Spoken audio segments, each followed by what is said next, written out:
Israeli বর্বর হামলায় গাজা ও লেবাননে দীর্ঘ হচ্ছে মৃত্যুর মিছিল। নেতানিয়াহু সেনাদের ভয়াবহ হামলায় গত ২৪ ঘণ্টায় গাজায় প্রাণ হারিয়েছে আরও ৮৮ ফিলিস্তিনি। এতে গাজা উপত্যকায় মোট নিহতের সংখ্যা বেড়ে দাঁড়ালো ৪৪,০৫৬ জনে।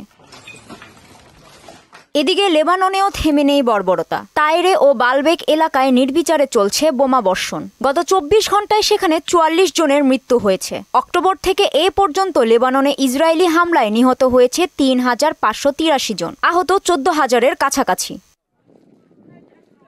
শুধু হামলাতেই থেমে নেই ইসরায়েলি সেনারা। এবার লেবাননের দক্ষিণাঞ্চলের তাইবেহ আদর্শিত আল কুসায়ের গ্রাম এবং দেশ সিরিয়ান গ্রাম থেকে অবিলম্বে বাসিন্দাদের সরিয়ে নেয়ার নির্দেশ দিয়েছে ইসরায়েলি সামরিক বাহিনী।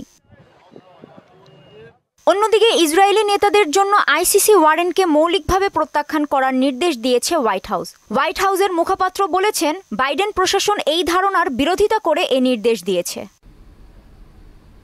কাজী শাহরিন, মোহনা সংবাদ।